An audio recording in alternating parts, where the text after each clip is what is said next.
Hey guys, what's up? Welcome back here to another edition of Intuitive Angling, and man, I really appreciate you guys checking today's video out, making some time out of your day to do so. And guys, today we are going to make the case on how technology, specifically electronic technology, is creating a generation of lazy and unskilled bass anglers. And I know that's probably going to ruffle some feathers, but I don't mean to I don't mean it to sound insulting. It is just the reality of the situation. And I'm going to explain, what I mean by that, and sort of get into this, and would be really curious to hear your guys' opinion on that too. So before we get started, guys, I just want to invite everybody out there, anyone interested in booking an on-the-water lesson with me. We're starting to do that right now. You can do that by going to my Facebook page, Randy Blockett Professional Angler, and shoot me a private message for some on-the-water lessons that do not include live scope. So much appreciated there. Okay, guys, get into this a little bit, what I'm talking about. There's no doubt the reality of the situation is we are rapidly entering a phase of not professional fishing, but bass fishing, where the skill level, the skills that define bass fishing are beginning to atrophy in the younger, or not just the younger generation, but the generation that is adapting this technology. Not only are those skills atrophying, but it's creating an element of laziness that has never existed before in fishing. And I want to preface this first because a lot of people, they call me dinosaur, you get left behind with the times, blah, blah, blah. But guys, I want to reiterate and remind, I was back in the late 80s and early 90s, I was at the cutting edge of offshore fishing. I learned from some experts on how to triangulate offshore structures. Back then we had rudimentary lake maps, paper maps that weren't very accurate at all, and flashers, and that's all we had. And in order to catch fish offshore, you had to put in a tremendous amount of time. It required a tremendous amount of not idling around looking at your electronics, but fishing. Because what you had to do back then, let's say for example you were on Kentucky Lake and fishing ledges there.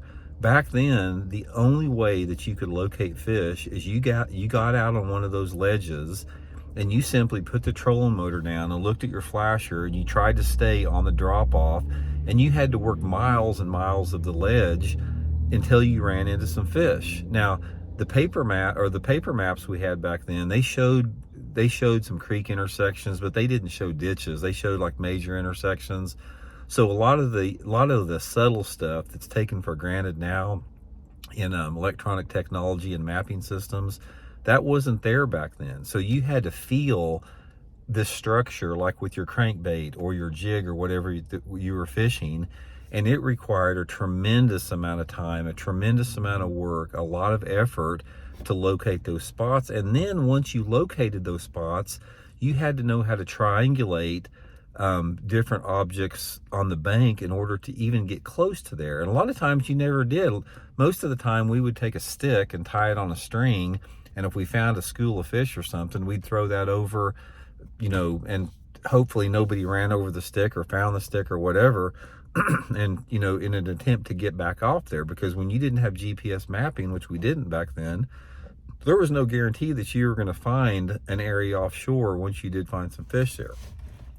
So anyway, it just required a lot of work and effort. But here's what I'm talking about specifically when I'm talking about how electronic technology is creating a generation of unskilled and lazy anglers. Guys, I have heard it over and over again because I've talked to a lot of the live scopers over this year. And here's the thing about it, I don't have anything against people that are live scopers. I don't have any prejudice against them. They're doing what they think they got to do to compete, and they're doing something that is legal. I blame, you guys know I blame the tournament organization. So I don't have any bad feelings against people that do that. So I've talked to them about it. And the problem that you have with it is there's an overwhelming change in bass anglers right now, where these guys that are hardcore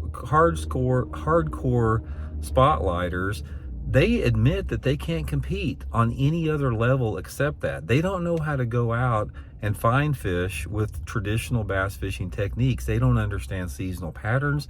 They don't understand movements. They don't understand bass mood and personality and target positioning. They don't understand how weather affects different type of situations and water clarities and water changes, water, levels, water temperatures. All they know how to do is decipher what they are seeing on a screen. And people say, oh, it takes a lot of skill to decipher electronics and to be a good offshore fisherman. No, it doesn't, guys. All it is, it's like my boys at home, they're experts on the PS5 video game, and all it is it's just they stare at a screen all the time and they get good with the controls and they know what to do with it. That's all it is. The only skill that is required from a live scoper is your ability to not only distinguish what the fish is, but distinguish and understand how that bass is reacting to different presentations that you're making. And without that technology, you're in the dark. You don't, if you lose that, if your live scope goes out, if your battery system goes out, you're done for. You don't have anything, you don't have any type of artificial crutch to help you out there. And then you're back on the level playing field with real anglers out there. So the main thing about it is when people are getting more reliant on this technology, which they are over and over again, they're getting to the point, guys, they don't do anything else. It's like we're getting to a point that a lot of people don't understand. All you have to do is look at all the Bass Open Elite Series qualifiers this year. You look at all the people that have excelled in tournaments this year that you've never heard of, which there's a ton of them out there. And you don't have to have any skills beyond dropping that live scope transducer in the water and being able to decipher what you're seeing on that screen. That's the only skill that you have to have. And since they're becoming so reliant on that, and that is becoming such an addiction to the point it's like some OxyContin addiction out there, or alcohol addiction, or nicotine addiction, they are completely losing every other aspect of bass fishing that makes bass fishing what it is out there. When you're talking about having to be able to spend decades on the water to learn and understand bass movement and bass seasonal behavior and how they move in different parts of the lake, that is something that requires just years and years and years on the water. And when you do that, you honor the sport. When you put in the dirt time and you put in the effort and the time that it takes, the blood, sweat, and tears to get out there and just hunt and look for those fish in the type of areas that you do not need any type of electronic technology, you earn a badge of honor with that.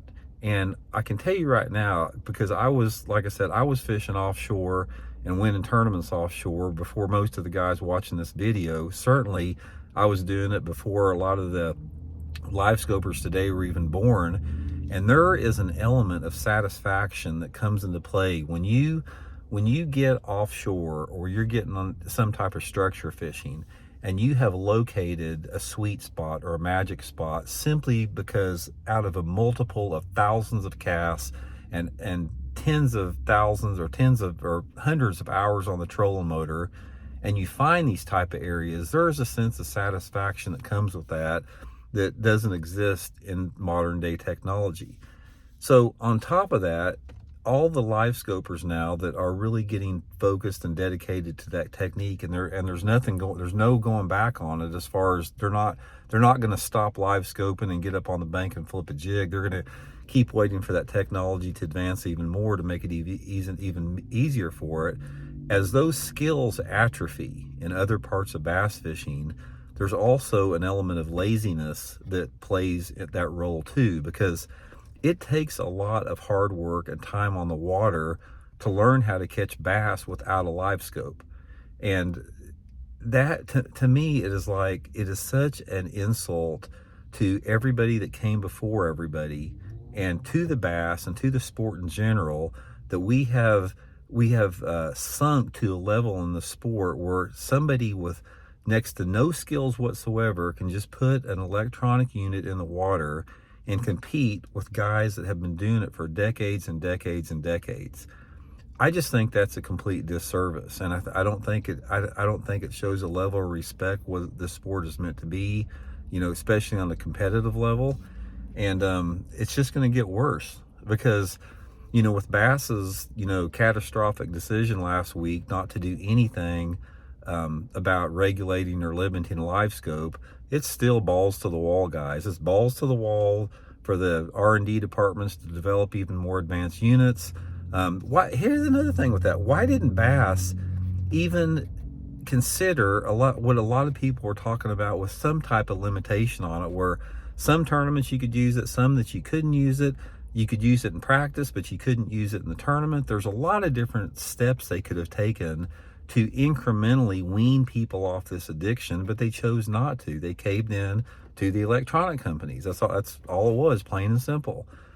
But anyway, I'll stand by that, guys. Electronic technology, live scope, forward-facing sonar, we are rapidly creating a generation of unskilled and lazy bass anglers. And make no mistake about it, just because you see these guys out there that are expert on forward-facing sonar dominating the tournaments, that does not mean they are good bass anglers. That means that they are good at deciphering electronic technology. That does not equate whatsoever to being a good bass angler, as far as somebody that has intuitive, instinctual, primal skills.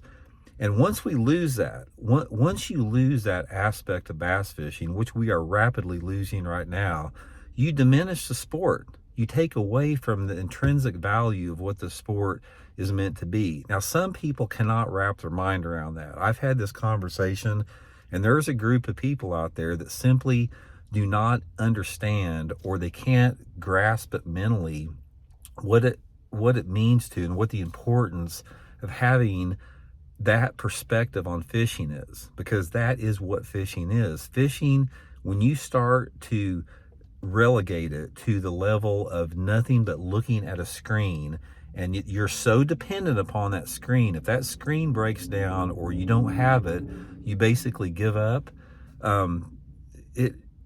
What the heck are we doing? I mean, why do we want that? There's not anything out there that has been improved by forward-facing sonar technology other than allowing people that do not have the skills to compete with people that have traditional bass fishing skills.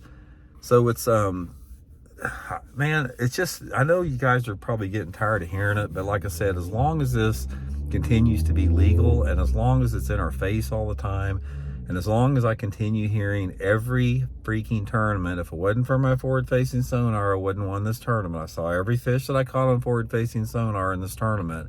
As long as I have to hear that crap, whoever listens to this channel is going to have to hear the rebuttal to that, because make no mistake about it, you know, the majority of the bass anglers in this country are fed up with it. They're full of it. They're completely fed up with having this pushed down their throat and in their face.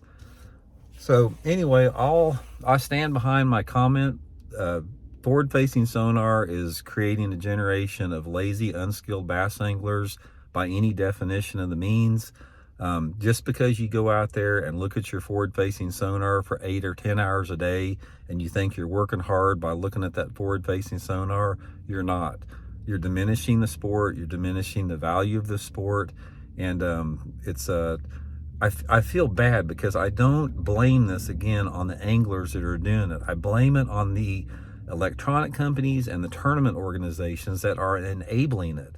It's like the tournament organizations are enabling the degradation of bass fishing skills and making anglers more lazy. So I'll say it right off the bat.